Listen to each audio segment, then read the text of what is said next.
한스의 여호수아 14번째 시간입니다. 오늘은 여호수아 8장 마지막 부분인데요. 한번 읽어볼까요? 네. 그때에 여호수아가 이스라엘의 하나님 여호와를 위하여 에발산에 한 제단을 쌓았으니 이는 여호와의 종 모세가 이스라엘 자손에게 명령한 것과 모세의 율법책에 기록된 대로 쇠의 연장으로 다듬지 아니한 새 돌로 만든 제단이라. 무리가 여호와께 번제물과 화목제물을 그 위에 들었으며 여호수아가 거기서 모세가 기록한 율법과 이스라엘 자손의 목전에서 그 돌에 기록함에 온 이스라엘과 그 장로들과 관리들과 재판장들과 본토인뿐 아니라 이방인까지 여호와의 언약궤를 맨 레위 사람 제사장들 앞에서 궤의 좌우에 서되 절반은 그리심산 앞에 절반은 에발산 앞에 섰으니 이는 전에 여호와의 종 모세가 이스라엘 백성에게 축복하라고 명령한 대로 함이라. 그 후에 여호수아가 율법책에 기록된 모든 것대로 축복과 저주하는 율법의 모든 말씀을 낭독하였으니 모세가 명령한 것은 여호수아가 이스라엘 온 회중과 여자들과 아이와 그들 중에 동행하는 거류민들 앞에서 낭독하지 아니한 말이 하나도 없었더라. 이 여호수아 8장 본문으로 마지막 부분으로 이제 믿음의 여정의 처음과 마지막 이제 요 제목으로 우리 한스께서 썼는데요. 하나님 백성들에게 주신 하나님의 말씀은 그의 백성들에게 하나님의 구원 언약을 증거하고 있기에 하나님 백성들은 이 언약의 말씀을 반드시 기억하고 마음판에 새겨야 한다. 성경이 한 책으로만 존재하는 것이 아니라 성도의 마음판에 기록된 그 책으로 존재해야 한다.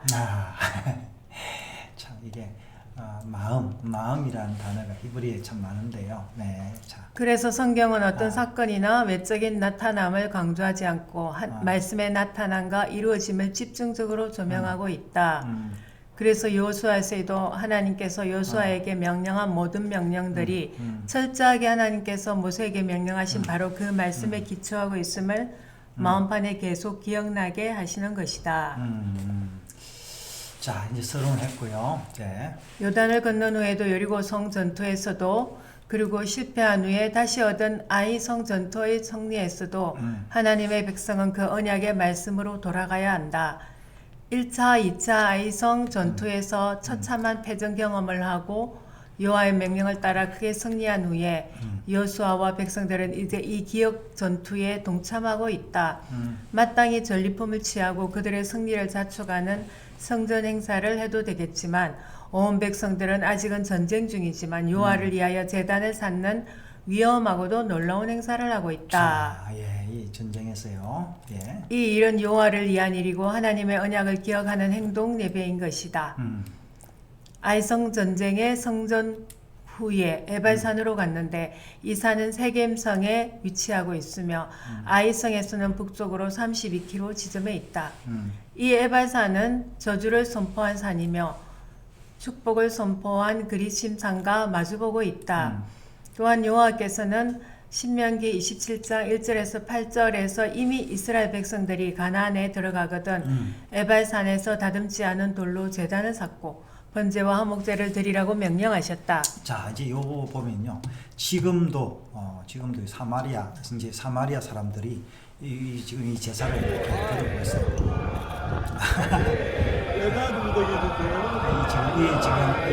지금 그리심산에서 예배를 드리고 이 사람들 지금 사마리아 사람들. 참 놀라운 이야기들이 참 지금도 계속 진행 중에 있습니다. 네.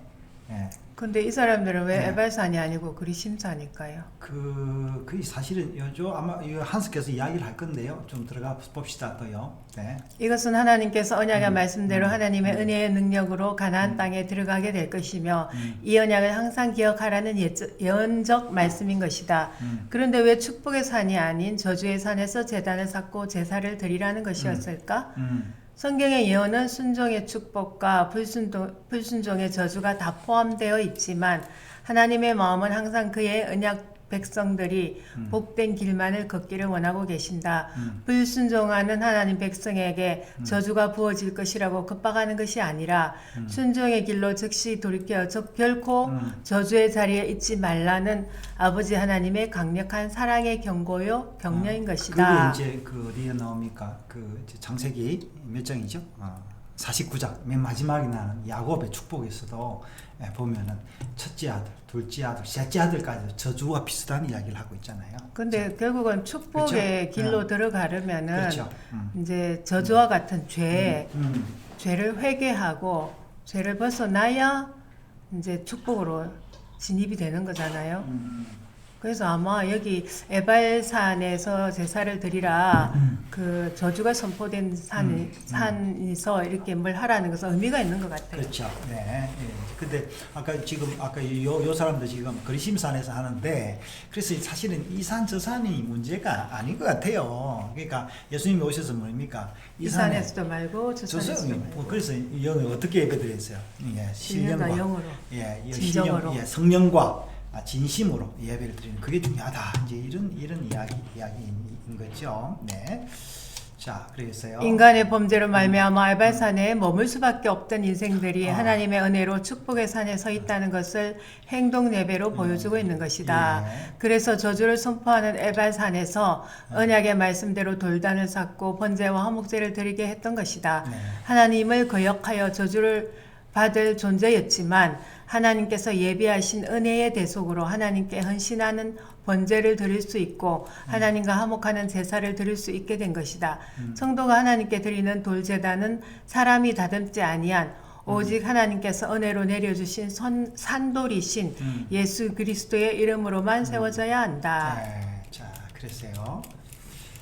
위대하신 하나님의 속죄의 은혜를 기억하는 제사를 드리고 그 돌에다 율법의 말씀을 기록한 후 장로들, 관리들, 재판장들, 본토인 그리고 이방인까지 포함된 온 이스라엘이 절반씩 나누어 에발산과 그리심산 앞에 서게 된다.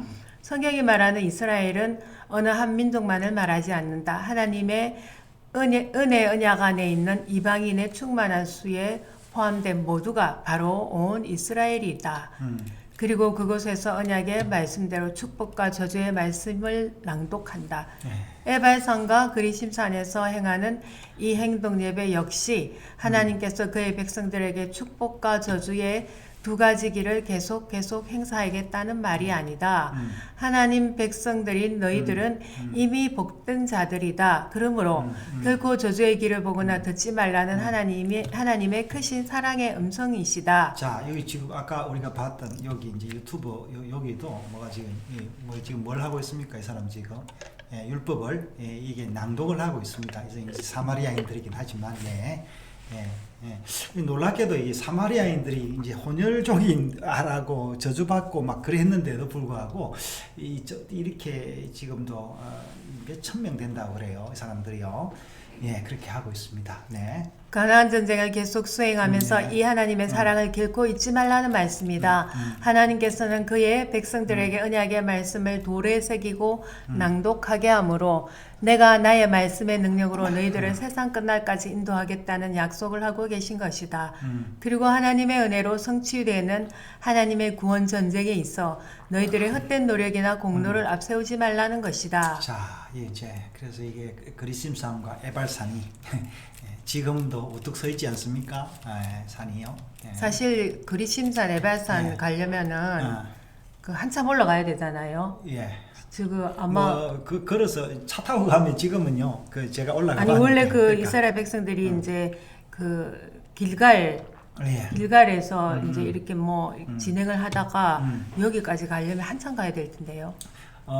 그렇죠. 아까 32km라 그렇게 이야기했잖아요. 자, 오늘도 우리 성도들은 하나님의 은혜 언약 안에서 영적 전쟁을 세워나갈 것이다. 이제 그리심산과 에발산의 언약은 이제 어떻게 율법의 언약인데 그걸 우리가 이제 은혜 언약으로 바꿔야 되는 거죠. 네. 승리를 경험한다면 그 승리의 주인공을 뒤로 한 채 나만의 성전 잔치를 열지 말라. 산돌이신 예수 이름으로 제단을 쌓고 그 이름으로 성취하신 구원의 은혜를 기억하는 번제와 화목제를 드려야 한다. 혹시 실패한 날들이 있는가? 그때에도 그 이름의 돌단으로 와서 그 이름으로 예배를 드리라. 그러면 그 실패가 최종 선고가 아닌 하나님의 강하신 사랑의 말씀으로 여전히 그 이름으로 축복의 산에 올라 그분의 언약의 말씀을 마음에 새기고 낭독하게 될 것이다. 자, 지금도 은혜의 언약이 계속되고 있습니다. 이제 이 말씀을 우리가 계속 읽고 듣고 이제 지키는 자에게만 은혜가 내려오는 거죠. 감사합니다.